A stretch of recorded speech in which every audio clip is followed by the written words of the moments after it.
Hello, everyone. I'm Bill Raggio. I'm a senior fellow at Foundation for Defense of Democracies and editor of FDD's Long War Journal. This is Generation Jihad, the podcast that covers all things in what used to be known as the global war on terror, but we now call the Long War. My co-host today is Joe Truzman. I am my friend and colleague at Foundation for Defense of Democracies. Joe is also an editor at FDD's Long War Journal, and he's a senior research analyst who focuses primarily on Palestinian terror groups, Hezbollah, and so much more throughout the region. Joe, I would say happy Monday, but after what happened over the weekend, it's a little hard to be happy, but I'm apprehensive after we're witnessing it. But great to talk to you again. Yeah. Hi, Bill. Always happy to be here. And yeah, you're no kidding. What a weekend, right? So much going on. But let's we could talk a lot about that, more about that here in the coming moments. Yeah, absolutely. Look, we'd be ignoring the elephant in the room if we don't mention the assassination attempt that targeted President Trump. Absolutely. Political violence of this sort has no place in our country. And there's a lot of questions that need to be answered. Look, I realize it's not my topic area, but I know a little bit about security, and what we witnessed was a major failure in security. I am stunned by what happened, that a shooter can get that close to a former president and a current presidential candidate. And I await those answers, and the American public needs those answers. But what happened over the weekend overshadowed some very big news in the areas that we cover, that we talk about. Joe and I talk about on Mondays, obviously, what's happening. Israel with its war with Hamas, and Palestinian Islamic Jihad, Hezbollah, and Iran. And so the big news over the weekend is that Israel launched a strike in Gaza that targeted Mohammed, Dief, who's the military commander, Hamas's military commander in Gaza, as well, and one of his brigade commanders. His name is Rafa'a, Salameh, and he is supposed to be the head of the Khan Younis. He's the brigade commander for the Khan Younis, Hamas's Khan Younis brigade. So, Joe, we'll get into detail on who they are a little bit later, but tell us what we know about the strike. What are the Israelis saying? What is Hamas saying? Give us the who, what, when, and where. Right. So as you said, the IDF targeted two Hamas commanders. This one is pretty significant. Obviously, Mohammed Dief, we've been talking about him for months now. Essentially, Dief is number two to Yahya Sinwar. And then the other person that was targeted was, like you said, Rafa'a Salameh, who was the Khan Younis brigade commander. So he was another top level guy that the Israelis were after. I mean, listen, a few months ago, actually, they've been doing this often for a while now, but the Israelis have been, during the war, I guess you could say, they've been dropping leaflets and flyers over the Gaza Strip, certain key areas of the Gaza Strip, with essentially what it is a most wanted list, right? And a rewards list as well, showing these guys. Actually, it's these two of them, Mohammed Dief and Rafa'a Salameh, among others, of course, that they're looking for, and appealing to Gaza civilians, hey, do you have any information on the whereabouts of these people? And of course, the hostages. This is here's a Telegram link to a Telegram channel. Here's a phone number, all this other stuff. Contact us. And there could be a reward for you, and all sorts of other stuff. So it's obviously the Israelis have been after them for a while, right? So especially Dief, especially him. I mean, Dief has been, if there's a bad guy in Hamas, right? Dief is definitely one of those guys. He's been conducting acts of terrorism against Israeli civilians and troops since the 90s. Okay. So the Israelis have really been after him. I mean, he started in the West Bank, his activities in the West Bank, and then he moved to Gaza, and eventually became, I guess you could say, the number two in Hamas in Gaza. So he's responsible for a lot. Okay, he has a lot of blood on his hands, and obviously he's responsible for. He's one of the architects of the October 7th terrorist attack in Israel. So he is somebody that the Israelis wanted, and it's really interesting. I think this how everything played out here over the weekend. I can talk about this now, Bill, but the Israelis were watching Salameh's his home or his villa, right, where they had found him, right? They had been watching it essentially. This is according to reports, okay? This is Israeli reports. And I think even in the New York Times reported this morning, they were watching Salameh's villa. They found him there. They identified that he was there. And, but they said, hey, Salameh, this guy, he's a close associate to Dief. Let's wait and see if Dief comes around, right? Because I guess they had other intel that Dief was coming out of the tunnels because for health reasons, he couldn't stay there for long. I mean, come on. 9 months of tunnels. I mean, people are gonna get, they're gonna get bored. They want to get out, and he had health issues. So apparently, at least going by the reports, he came out and he went to Salameh's villa. That's when the Israelis hit him. And this is the interesting thing. So if Israeli intelligence, this is Israeli officials telling reporters this, okay? So if the Israelis are watching Salameh's house, right? They know he's there. They're waiting for Dief. Then I don't think they would have struck the house or the compound without knowing Dief was there for sure, right? So, which leads me to say that I really think they got him, because if he was in there, there's no way he was going to survive with the munitions that were used, and that's from the understandings that I have from information that I've received. So there's no way he would have survived if he was in there. Okay, so we know Salameh is dead, at least according to the IDF. Hamas hasn't said anything about either, at least in a statement like the martyr statements that we sometimes hear about. So this is all very interesting. It would be a huge get or a win for the Israelis if they got Dief and of course Salameh, which it looks like they did. So, but we'll see. We have to wait. We don't know yet, and Hamas, of course, is denying it.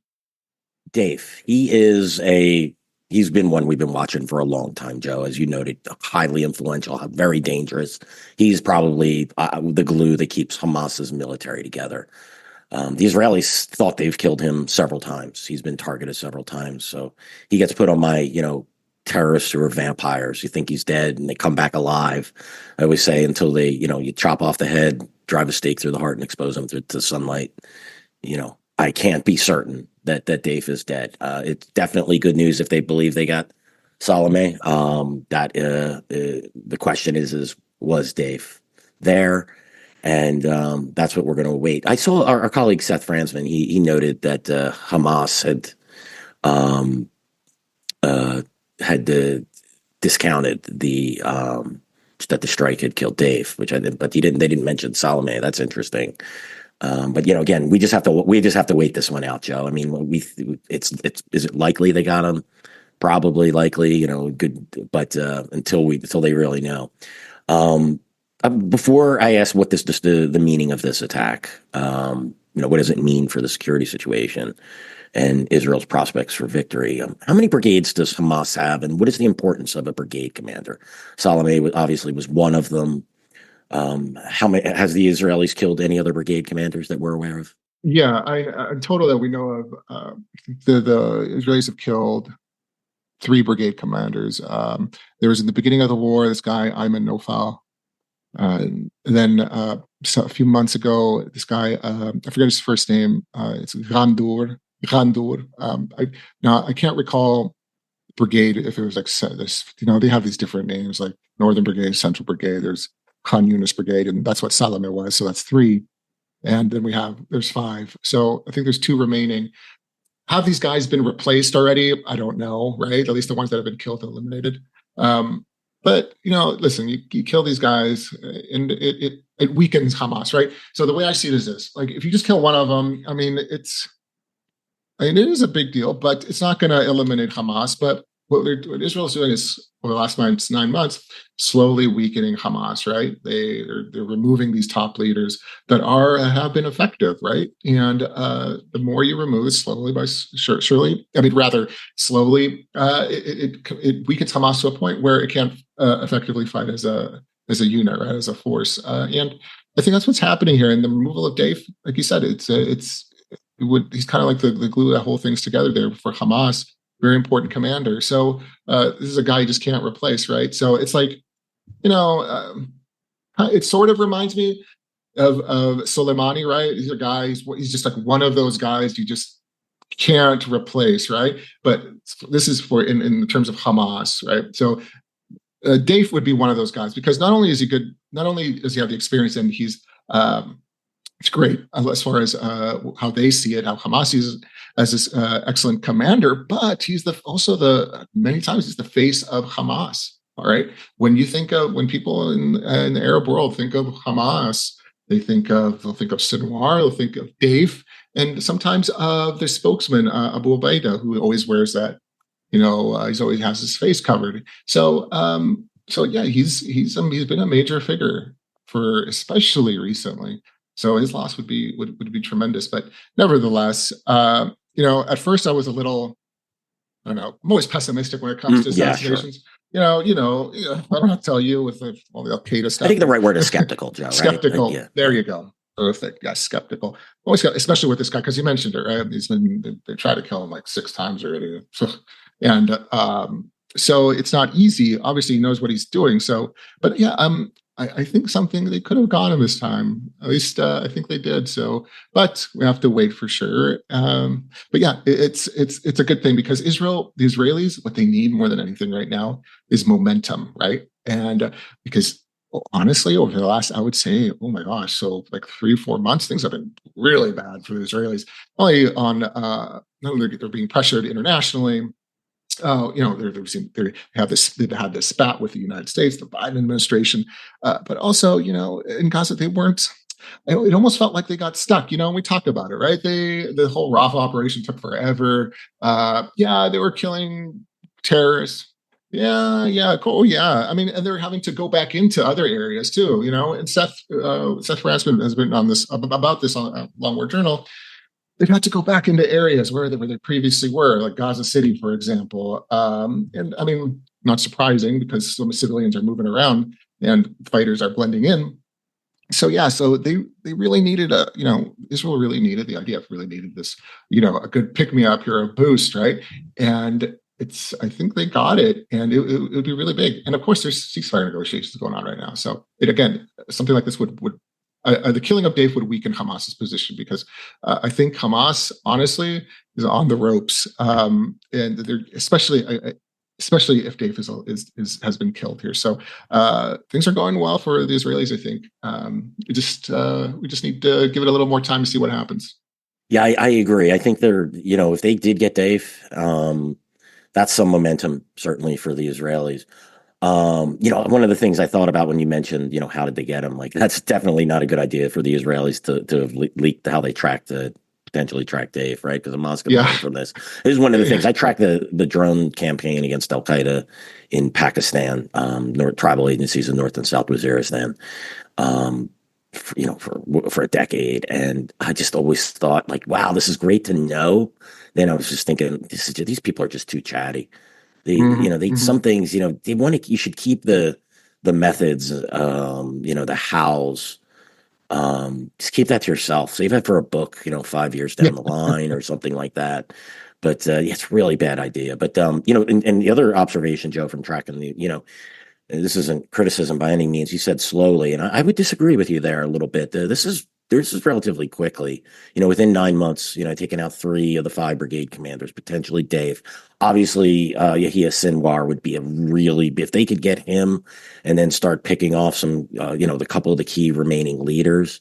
I mean, assuming Sinwar, I have a hard time believing he's still in Gaza, but it's certainly possible. But I think they're doing it. It's my criticism of the drone campaign in Pakistan was that it was, over the course of about 10 or 12 years, there was somewhere around an estimate around 400 strikes. Well, you do the math, that's 40 strikes a year. Mm-hmm. And a lot of these just were not successful, killing low-level people. Basically, I kind of describe it if you're like pheasant hunting, the dog flushing out the field there. Some of these strikes were designed to get people moved. But, over a course of time, sure, it affected Al-Qaeda's leadership, but not in the way, because they were able to regenerate leadership. And it's difficult and those were just drone strikes, right? These were just air strikes, pinpick strikes. The Israelis are engaged on the ground, pressuring Hamas, killing a large number of its fighters, of its cadres, individuals that could be leaders in the future. So I'd say this is a positive, but I'd also say, the Israelis need to do more. This is not the time to, take the foot off the pedal. I think it's time to put it on the accelerator. No, that's a very good point, Bill. I think, take the initiative, right? I mean, if they find out Dief was dead, I mean, go harder. By all means, go harder. The problem is just all the distraction, right? With the pressure, ceasefire. ceasefire, yeah. It's just BB needs Joe, to, yeah. oh yeah, no, sorry. We were talking on the Bachelor show, and this was earlier this morning, and discussing this topic, and the John Bachelor radio show on CBS radio, and popped in my head, going the way the Israelis. I don't know why this just sort of resonated, but what we're talking about, like this is successful going after them, but like part of the Israelis want to get the hostages released, but their operations on the ground really have not been helping them do that. If they're not holding the ground, Hamas can move hostages back and forth. If they're just going in and doing sweeps, and I just thought that was a real big mistake. The best thing the Israelis could do is hold ground.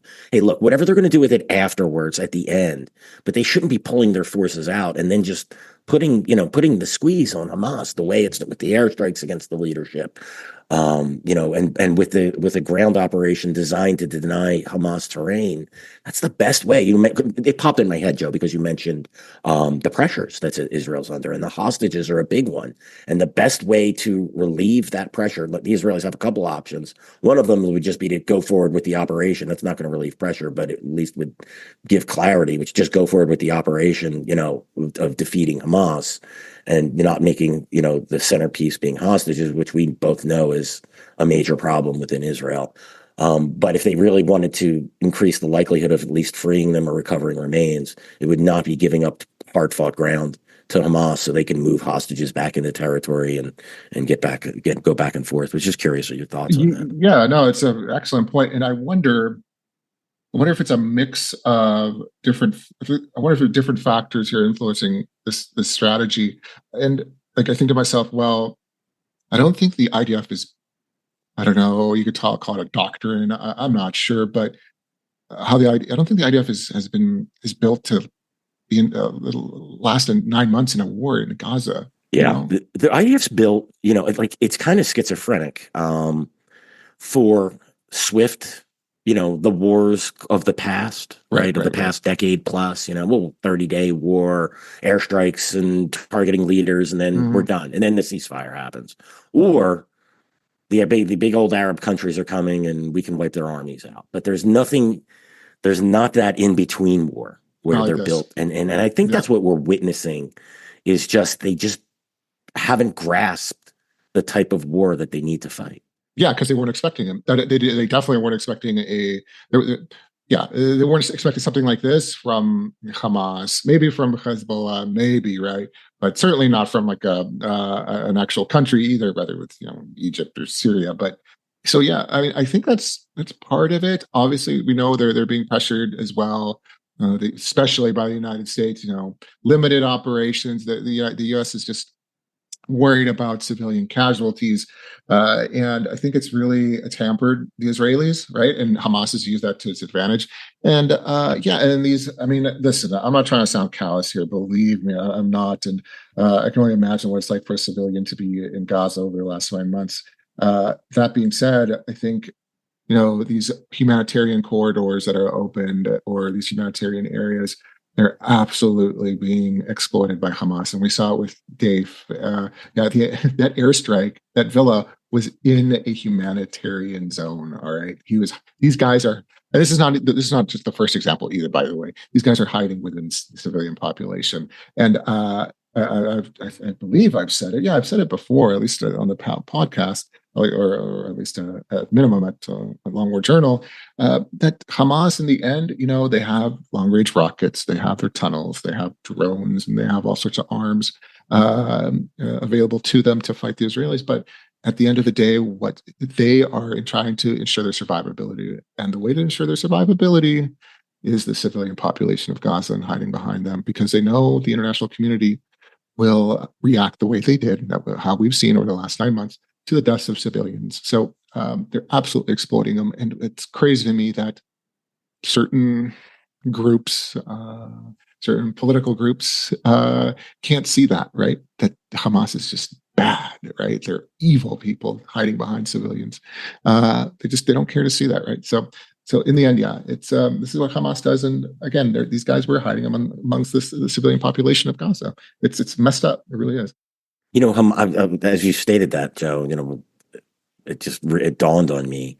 Hamas's greatest strength is its ability to terrorize its own people and blend in with its own people, and to convince a significant portion, and by polling indicates, somewhere around 60% are supportive of Hamas's, rockets. They threaten Israel. The tunnels, any of the infrastructure, the weapons they've built. Yeah, but its real strength is its ability to move amongst the civilian population. This is what worries me about the after, right? What happens after this operation is over? Where, who governs Gaza? Is there going to be a return to Hamas? Even a depleted Hamas would be a threat to Israel. And I'll tell you this, and again, I don't mean to sound callous, but we're talking war here. And I think the only way the Israelis could ensure that, that they're not attacked like they were on October 7th is to make it so painful for the Palestinians that they won't consider this for, generations upon generations. It's just the cold, hard realities of war. Germany didn't rise again. Japan didn't, they had ideologies that were evil, that were dangerous.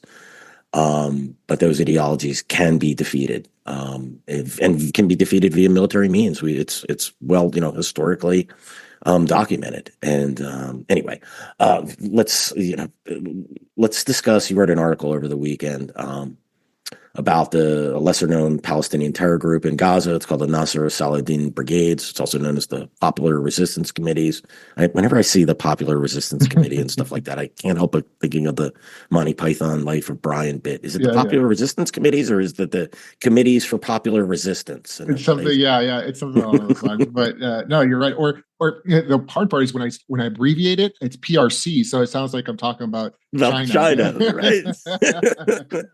Yeah. So I love the Popular Resistance Committees. It's in the Palestinian Liberation Front and the Front for the Liberation of No, I'm sorry. So it issued a statement cutting ties with a smaller group known as Liwa al-Tawhid. By the way, the Popular Resistance Committees, it's an Hamas ally. We are always talking about Hamas and Palestinian Islamic Jihad, and there's these other groups that are working with Hamas to support them. So it cut it. The Nasser Saladin brigades cut ties with Liwa al-Tawhid. Tell us about this, Joe. Do we know why the group split? What's the significance of this? Yeah. So this is when this is honestly like my favorite part about my work, and is detail. Like getting into the nitty gritty. That's what we do best at the Long War Journal, right? Geeking out on the facts. I know. Especially about stuff that people don't hear about. So everybody hears about, Hamas, Islamic Jihad, right? Or Hezbollah. But yeah, when I start talking about, these smaller groups, because like a lot of times, people are like, who, huh, what? And but they're important, right? So, and you kind of mentioned it, so I'll just a little bit of background here so people understand, or listeners can understand. So there are, I'll say about a dozen terrorist groups, and active terrorist groups in the Gaza Strip that have, we'll call it a military wing, even though I hate that term, but we hear it a lot, a military wing and a political wing, right? So, and most of them are allied with Hamas, the majority of them, right? And then you have your very tiny jihadist groups that are either, affiliated with Al-Qaeda or somehow, affiliated with the Islamic State. Nevertheless, the Popular Resistance Committees, this is an organization that's been around since the early 2000s. And this organization has been firing rockets, committing acts of terrorism against Israeli civilians, and including American civilians, by the way, which is interesting. Nevertheless, we have this organization, and they have an affiliate, this Liwa al-Tawhid, which is a organization as well, very tiny, but nevertheless, they are affiliated with each other. They conduct attacks. They've done this for some years now. They've launched rocket attacks against Israel, and recently, just a few days ago, Nasser Saladin Brigades published this, this statement, right? It said that they have, it was weird the way they worded it. They're being careful, I think, but they're like, we abolish the name of Liwa al-Tawhid, right? So what they're saying is that we have nothing to do with this group. We have nothing to do with this name anymore. They weren't specific, but they mentioned that at the last sentence, they said it was, and I don't have the, forgive me, I don't have this. I got it right in front of me, Joe. I'll help you out. Please read it. Please read it. It's, quote, "We also disavow all the religion of disbelief and misguided sects that violate the approach of the Sunnis and the community." And that stuck out with me, Joe, as well, because, go ahead. Yeah. No, thank you. I appreciate that. Yeah. So even though they didn't detail a reason for the split, it's, them mentioning that just suggests that maybe Liwa al-Tawhid was either they had some ideological differences, right? There's something happened there. And, something else just I think it's interesting is that several months ago, so these groups, they have channels, they have official social media platforms, right? So both of them do. And generally, they publish videos, especially during wartime, videos of rocket attacks. They publish statements saying, "Oh, we did this, and that."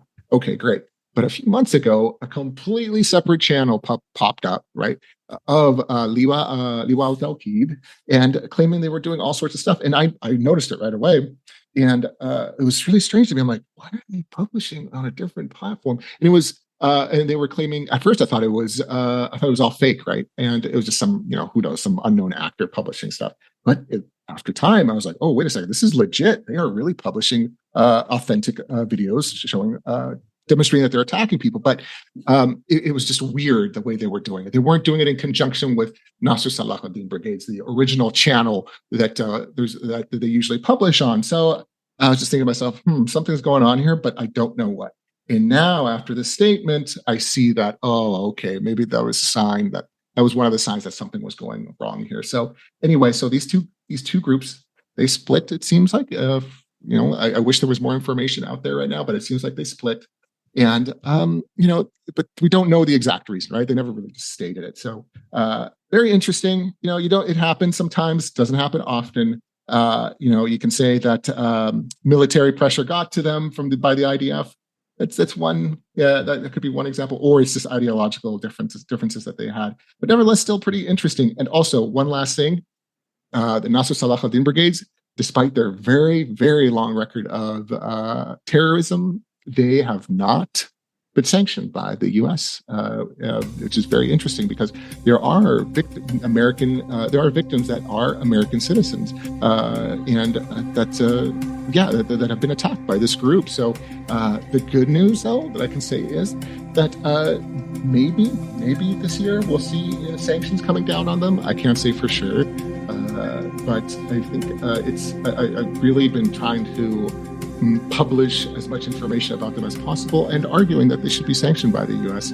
I've been doing that for about 2-3 years now. So we'll see. We may hear something about them getting sanctioned. Hopefully, because if there's one group that deserves it, it's absolutely them. Yeah, these groups. I'm like you, Joe. And these smaller groups, it's always interesting. Like in my focus area, right? And, say Afghanistan, Pakistan. You have groups like Turkestan Islamic Party. They're just so misunderstood, and yet the leader of it serves on Al Qaeda's Shura Majlis, right? It's an executive council.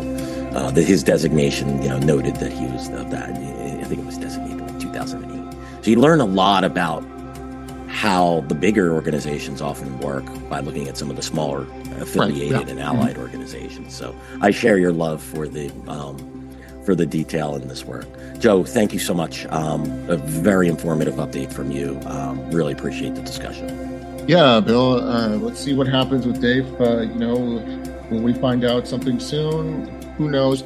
I'll say that Hamas is probably not going to admit that Dief is dead. They never admitted to Marwan Issa being killed. He was like the number 3 or 4. So we'll see what happens here. But nevertheless, maybe some good news for the Israelis.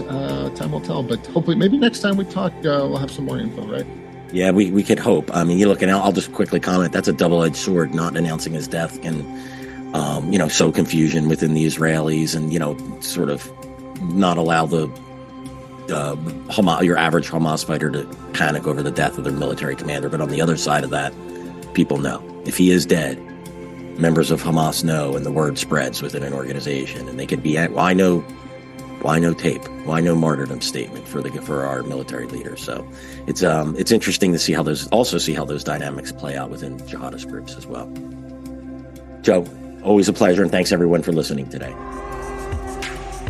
Thanks everyone for listening to today's episode of Generation Jihad.